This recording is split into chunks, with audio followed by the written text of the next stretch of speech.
कोशिश है कि इलाज के लंबी लंबी लाइनों से असम की इकोनॉमी की वैल्यू डबल हो गई। Hello guys, welcome to my new video. तो गाइस कैसे हो आप सब? उम्मीद अच्छे होंगे। तो गाइस जैसे कि नरेंद्र मोदी जी ने कल की खबर में ये कहा था कि जैसे कि एंशियंट टाइम के बारे में, तो आज की खबरें में क्या है तो सुनते। तो आज की ये बात है कि आसाम के ओर जा रही है। नरेंद्र मोदी जी ने आसाम में ये बात कही कि जो हेल्थ केयर सेंटर है और बाकी जो हेल्थ केयर सेंटर, फिर हेल्थ केयर कॉलेजेस, फिर कई स्कूल कॉलेजेस, उसके बारे में चर्चा की। तो आप सभी सुने उसको, वो फिर हमें चर्चा में बताएं। और ऐसे वीडियो अगर आपको अच्छे लगते होंगे तो कमेंट एंड सब्सक्राइब करना ना भूलें। Thank you. अपनी अद्भुत प्राकृतिक सुंदरता के साथ प्रधानमंत्री श्री नरेंद्र मोदी जी के विकसित भारत के सपने को साकार करता बढ़ता हुआ विकसित असम। पिछले 10 वर्षों में प्रधानमंत्री श्री नरेंद्र मोदी जी के विजन और मुख्यमंत्री श्री हिमंत बिस्वा शर्मा जी के दूरदर्शी नेतृत्व में असम ने विकास की एक नई गाथा लिखी है। इसी क्रम में स्वास्थ्य सेवाओं को भी सर्वोच्च प्राथमिकता दी गई है। सरकार की कोशिश है कि इलाज के लंबी लंबी लाइनों से मुक्ति हो, इलाज के नाम पर होने वाली दिक्कतों से मुक्ति मिले। इसके लिए एक के बाद एक योजनाएं लागू की गई हैं। यही वन नेशन वन हेल्थ की भावना है। राज्य सरकार ने लगातार नए चिकित्सा संस्थान खोले हैं। आज असम में 15 मेडिकल संस्थान और अस्पताल पहले से कार्यरत हैं, जिनमें एम्स जैसे प्रतिष्ठित केंद्र भी शामिल हैं, जबकि 10 से अधिक नए संस्थानों का निर्माण कार्य तेजी से जारी है। আজি আমাৰ ৰাজ্যখনত প্ৰায় 24খন নতুন মেডিকেল কলেজ নিৰ্মাণৰ কামত আমি অগ্ৰসৰ হৈছো। और अब इसी विकास यात्रा में एक और महत्वपूर्ण कदम उठाया गया है। दरंग मेडिकल कॉलेज एवं अस्पताल सहित जीएनएम स्कूल एवं बीएससी नर्सिंग कॉलेज का निर्माण। ये मेडिकल कॉलेज और अस्पताल असम का 25वां अत्याधुनिक चिकित्सा संस्थान होगा और 430 बेड्स के साथ मरीजों को उच्च गुणवत्ता वाली स्वास्थ्य सेवाएं प्रदान करेगा। यह अस्पताल 7 मंजिला होगा, जिसमें जनरल और इमरजेंसी आईसीयू के बेड्स, प्राइवेट वार्ड और नर्सेज हॉस्टल जैसी सुविधाएं उपलब्ध होंगी। आज हमारे यशस्वी प्रधानमंत्री श्री नरेंद्र मोदी जी द्वारा दरंग मेडिकल कॉलेज एवं अस्पताल सहित जीएनएम स्कूल एवं बीएससी नर्सिंग कॉलेज का शिलान्यास किया जा रहा है। प्रधानमंत्री श्री नरेंद्र मोदी जी का सपना है कि देश के हर जिले में एक मेडिकल कॉलेज हो और मुख्यमंत्री श्री हिमंत बिस्वा शर्मा जी के नेतृत्व में असम भी इस लक्ष्य को साकार करने की दिशा में निरंतर। तो आप सभी ने साथ ही साथ में सुन ली होंगी खबर, जैसे कि नरेंद्र मोदी जी ने आसाम हेल्थ केयर सेंटर और संस्थान उन खोली है, उसके बारे में अब अगली चर्चा ये आ रही कि ब्रह्मपुत्र जो नदी है उसके बारे में चर्चा किए गए। और साथ ही साथ में वो ब्रह्मपुत्र नदी जो की है उसमें ब्रिज का भी निर्माण किया जा रहा है। और वहाँ के सरकार का यह कहना है कि ब्रह्मपुत्र नदी जैसे कई हाईवे बनेंगे और जैसे कि किसानों के लिए भी विकसित भी किए जाएंगे। साथ ही साथ में नरेंद्र मोदी जी ने ये भी कहा कि जैसे कि अपने भारत के प्रति जो कि किसानों को भी सुरक्षा दी जाएगी और जो ब्रह्मपुत्र नदी जो है उसकी पानी को भी समस्याएं दिखाएगी और वही पानी जो है आसाम के लिए निर्भरता रखी हुई है। और साथ ही साथ में जो नदी है ब्रह्मपुत्र नदी, वहाँ से ब्रिज का भी निर्माण किया जाएगा और साथ ही साथ में ब्रह्मपुत्र नदी से ब्रिज का निर्माण करते हुए सीधे ही हाईवे निकलेगा। तो उन्होंने ये भी कहा कि हमारी सरकार जब तक है तब तक भारत देश को आगे बढ़ाएगी। धन्यवाद।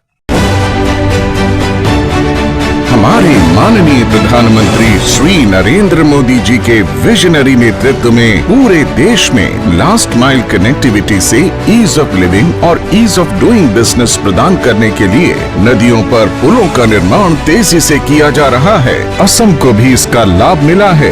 2014 तक ब्रह्मपुत्र नदी पर केवल 3 ब्रिज थे, जिनकी संख्या आज 6 हो गई है। ब्रह्मपुत्र नदी असम के लिए एक महत्वपूर्ण जीवन रेखा है, जो कृषि, परिवहन और जैव विविधता को बढ़ावा देती है। आज हमारे माननीय प्रधानमंत्री श्री नरेंद्र मोदी जी इसी ब्रह्मपुत्र नदी पर कुरुवा से नारेंगीत के बीच करीब 1200 करोड़ रुपए की लागत से बनने वाले 2.9 किलोमीटर लंबे पुल का शिलान्यास कर रहे हैं। ये पुल उत्तर और दक्षिण गुवाहाटी के बीच बेहतर संपर्क प्रदान करेगा, जिससे गुवाहाटी शहर के विस्तार में और अधिक बल मिलेगा। शहर में भीड़ भाड़ और ट्रैफिक जैम को खत्म करेगा। सोनापुर और इसके आसपास के क्षेत्रों के लोगों को दरंग पहुंचने में लगभग 2 से 2.5 घंटे लगते हैं, लेकिन इस पुल के बनने के बाद उन्हें केवल 25 से 30 मिनट ही लगेंगे। से कुरुआ तक जाना चाहिए। कुरुआ से नया ब्रह्मपुत्र का पुल से वो नारंगी तक आना चाहिए। इस पुल से ओरांग टाइगर रिजर्व और पोबितरा वन्य जीव अभयारण्य तक भी वन्य जीव प्रेमियों को पहुंचना आसान होगा। साथ ही जागी रोड में विकसित हो रहे पूर्वोत्तर भारत के प्रथम सेमीकंडक्टर प्लांट की पहुंच भी सुगम होगी, जिससे भविष्य में गुवाहाटी शहर, दरंग जिला, कामरूप जिले से रोजगार हेतु आवाजाही आसान होगी। 2018 में असम की इकोनॉमी 3.25 लाख करोड़ रुपए की थी। आज असम करीब 6 लाख करोड़ रुपए की इकोनॉमी वाला राज्य बन गया। 6 सालों में असम की इकोनॉमी की वैल्यू डबल हो गई है। ये डबल इंजन की सरकार का डबल इफेक्ट है। प्रधानमंत्री जी के नेतृत्व में असम की डबल इंजन सरकार असम को पूर्वोत्तर भारत का एक महत्वपूर्ण इकोनॉमिक हब बनाने की ओर तेजी से अग्रसर है। तो आप सभी ने साथ ही साथ सुन ली होंगी नरेंद्र मोदी जी की खबरें, जैसे कि ब्रह्मपुत्र नदी जो जहाँ से ब्रिजेस और हाईवे निकलने के लिए तैयारी में है। तो अब नरेंद्र मोदी जी ने ये भी कहा साफ साफ कि 10,000 किलोमीटर से लागत उत्तर माध्यम में बनाया जाएगा, जो कि ब्रिजेस और नेशनल हाईवेज। तो ये काम अंडर कंस्ट्रक्शन और भारी कंस्ट्रक्शन में काम चालू होगा। तो आप सुने खबर नरेंद्र मोदी जी ने क्या कहा, और आप पूरी खबरें सुनते जाइए। 10,000 किलोमीटर नेशनल हाईवे हुआ करते थे। पिछले 10 वर्षों में ही हमने 6,000 किलोमीटर के नए नेशनल हाईवे बनाए हैं।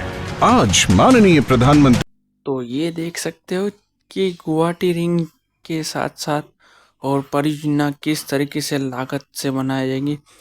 4,500 करोड़ की लागत से बनाई जाएगी।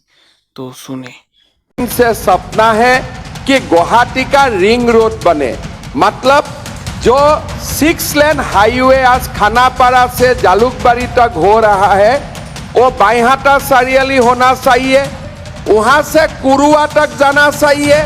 ये परियोजना 55.54 किलोमीटर लंबे ग्रीनफील्ड कॉरिडोर को समेटे हुए है, जो क्षेत्र के लिए एक परिवर्तनकारी कदम होगा। इसके अलावा इसमें खानापारा से जोराबाट तक के राजमार्ग को 6 लेन में विकसित करना भी शामिल है, जिससे यातायात अधिक सुगम होगा। गुवाहाटी रिंग रोड परियोजना मौजूदा मार्ग को बाईहाटा, चरियाली और सोनापुर से जोड़कर एक वैकल्पिक मार्ग प्रदान करेगी, जिससे गुवाहाटी शहर में यातायात का दबाव कम होगा। पूर्वोत्तर राज्यों और अंतर्राष्ट्रीय सीमाओं से संपर्क भी बेहतर होगा। इन परियोजनाओं से अपर असम का चाय उद्योग, नुमालीगढ़ रिफाइनरी, जागी रोड के सेमीकंडक्टर हब एवं पूर्वोत्तर राज्यों तक देश के अन्य क्षेत्रों से पहुंच आसान होगी, जिससे व्यापार, वाणिज्य एवं रोजगार के क्षेत्र में अभूतपूर्व विकास निश्चित है। हमारे माननीय प्रधानमंत्री जी के नेतृत्व में असम की डबल इंजन सरकार असम को देश का अग्रणी आर्थिक और वाणिज्यिक केंद्र बनाने की दिशा में तेजी से अग्रसर है। तो आप सभी ने आसाम के बारे में सुन लिया होगा, तो आप चलते सीधे भूपेंद्र के बारे में नरेंद्र मोदी जी ने क्या कहा और उनकी स्ट्रगल जर्नी और ड्रीम लाइफ के बारे में चर्चा की, और साथ ही साथ में उन्होंने क्या क्या विकसित किया था भारत देश के लिए, तो वो सुने खबर। और साथ ही साथ में हमारे चैनल को भी सब्सक्राइब कीजिए, और ऐसे वीडियोस देखने के लिए हमारे चैनल को जरूर सब्सक्राइब एंड शेयर करना ना भूलें। Thank you so much. और आपको टिप्स दिखाता हूँ। साथियों, भूपेंद्र भारत की एकता और अखंडता के महान नायक थे। दशकों पहले जब नॉर्थ ईस्ट उपेक्षा का शिकार था, नॉर्थ ईस्ट को हिंसा और अलगाववाद की आग में जलने के लिए छोड़ दिया गया था, तब भूपेंद्र उस मुश्किल समय में भी भारत की एकता को ही आवाज देते रहे। उन्होंने समृद्ध पूर्वोत्तर का सपना देखा था। उन्होंने प्रकृति के अद्भुत सौंदर्य में बसे पूर्वोत्तर के लिए गीत गाए थे। उन्होंने असम के लिए गीत गाया था, नाना जाति उपजाति रहोनिया कुष्टी आकू वाली लोई होई शिल सृष्टि ऐ मोर अहोम देश। जब हम ये गीत गुनगुनाते हैं तो हमें हमारे असम की विविधता पर गर्व होता है। हमें असम की सामर्थ्य और क्षमता पर गर्व होता है। साथियों, अरुणाचल से भी उन्हें उतना ही प्रेम था, और इसीलिए अरुणाचल के मुख्यमंत्री आज विशेष रूप से आए हैं। भूपेंद्र ने लिखा, अरुण किरण शीश भूषण भूमि सुरमयी सुंदरा, अरुणाचल हमारा, अरुणाचल हमारा। साथियों, एक सच्चे राष्ट्रभक्त हृदय से निकली आवाज कभी निष्फल नहीं होती। आज नॉर्थ ईस्ट को लेकर उनके सपनों को साकार करने के लिए हम दिन रात काम कर रहे हैं। हमारी सरकार ने भूपेंद्र को भारत रत्न देकर पूर्वोत्तर के सपनों और स्वाभिमान का सम्मान किया, और पूर्वोत्तर को देश की प्राथमिकता भी बनाया। हमने देश के सबसे लंबे ब्रिजेज में से एक असम और अरुणाचल को जोड़ने वाला ब्रिज बनाया, तो उसका नाम भूपेन हजारिका ब्रिज रखा। आज असम और पूरा पूर्वोत्तर तेज गति से आगे बढ़ रहा है। विकास के हर आयाम में नए रिकॉर्ड बनाए जा रहे हैं। विकास की ये सिद्धियां देश की ओर से भूपेंद्र को सच्ची श्रद्धांजलि है। तो आप सभी ने भूपेंद्र की बारे में पूरी चर्चाएं सुन ली होंगी, तो आप चलते सीधे नेपाल के बारे में। तो नेपाल के बारे में नरेंद्र मोदी जी ने यह कहा कि नेपाल की दोस्ती खत्म हो चुकी है अब भारत देश से, क्योंकि नेपाल में बहुत ही ज़्यादा विकट संकट और किस तरीके से वहाँ पे वार चल रहा है। तो उसके बारे में भी नरेंद्र मोदी जी ने क्या कहा, आप सुने और हमारे चैनल को सब्सक्राइब कीजिए जल्द से जल्द। साथियों, आज मणिपुर की इस धरती से मैं नेपाल के मेरे साथियों से भी बात करूंगा। हिमालय की गोद में बसा नेपाल भारत का एक मित्र है, करीबी दोस्त है। हम साझा इतिहास से जुड़े हैं, आस्था से जुड़े हैं, साथ मिलकर आगे बढ़ रहे हैं। मैं आज नेपाल में अंतरिम सरकार की प्रधानमंत्री के रूप में पदभार संभालने पर 140 करोड़ भारतवासियों की तरफ से श्रीमती सुशीला जी को हार्दिक बधाई देता हूं। मुझे विश्वास है कि वे नेपाल में शांति, स्थिरता और समृद्धि का मार्ग प्रशस्त करेगी। नेपाल की पहली महिला प्रधानमंत्री के रूप में सुशीला जी का आना महिला सशक्तिकरण का वह बहुत उत्तम उदाहरण है। मैं आज नेपाल में ऐसे हर एक व्यक्ति की सराहना करूंगा जिसने ऐसे अस्थिरता भरे माहौल में भी लोकतांत्रिक मूल्यों को सर्वोपरि रखा। साथियों, नेपाल में हुए घटनाक्रम में एक बात विशेष रही है जिसकी ओर लोगों का ध्यान नहीं गया। पिछले 2-3 दिनों से नेपाल के युवक युवतियां नेपाल की सड़कों पर सफाई और रंग रोगन का काम बड़ी मेहनत और पवित्रता के भाव से करते हुए देखे जा रहे हैं।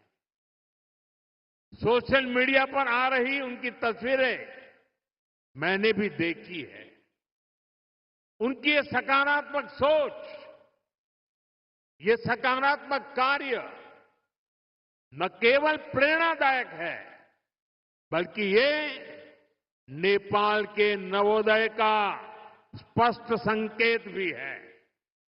मैं नेपाल को उसके उज्जवल भविष्य के लिए शुभकामनाएं देता हूं। तो आप सभी ने नेपाल के बारे में चर्चा पूरी सुन लेंगे, तो आप चलते सीधे मणिपुर की तरफ। तो मणिपुर की तरफ जाने से पहले आप सभी को कह देता हूं कि लाइक एंड सब्सक्राइब करना ना भूलें हमारे चैनल को। और अब चलते हैं मणिपुर की ओर। तो मणिपुर की ओर जाने से पहले आपको मैं बता देता हूँ कि जिंदगी में एक वाक्य जरूर याद रखना, दूसरे की बात कभी सुनने की नहीं। जो अपने मन में आ रहा है और साफ सुथरा आ रहा है उसी को ही ध्यान दीजिए। बाकी आप चलते हैं ना मणिपुर की ओर। तो मणिपुर की ओर एक चीज़ बोल देता हूँ कि नरेंद्र मोदी जी ने यह कहा कि मणिपुर में जो नवीन समृद्धि आ रही है उसके बारे में चर्चा की गई है और बाकी और विकसित भी हो रहा है मणिपुर, इसके बारे में कहा। तो आप सुने किस तरीके से नरेंद्र मोदी जी ने वाक्य में कहा। साथियों, 21वीं सदी में आगे बढ़ता हुआ हमारा देश एक ही लक्ष्य लेकर चल रहा है, विकसित भारत का लक्ष्य। और इस लक्ष्य की प्राप्ति के लिए मणिपुर का विकास भी जरूरी है। हमारा मणिपुर असीम संभावनाओं से भरा हुआ है। ये हम सभी का कर्तव्य है। मणिपुर के पास सामर्थ्य की कोई कमी नहीं है। जरूरत इस बात की है कि हम संवाद का रास्ता निरंतर मजबूत करें। हमें हिल्स और वैली के बीच सौहार्द का एक मजबूत सेतु बनाना है। मुझे विश्वास है मणिपुर देश की ग्रोथ का एक बहुत मजबूत सेंटर बनेगा।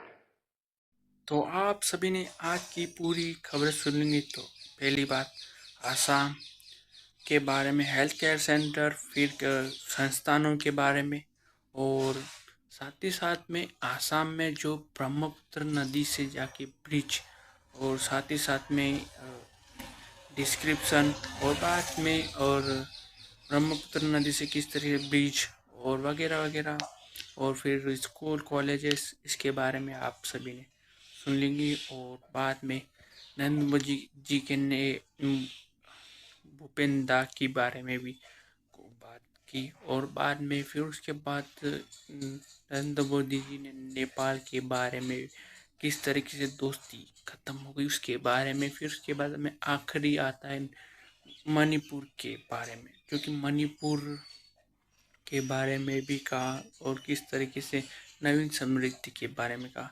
तो आई होप आप सभी को हमारा वीडियो कैसा लगा होगा। तो आप सभी कमेंट में करके बताएं और लाइक एंड सब्सक्राइब करके ही जाना। किसी नई वीडियो में मिलते हैं आप सभी को, तब तक जय हिंद, जय भारत।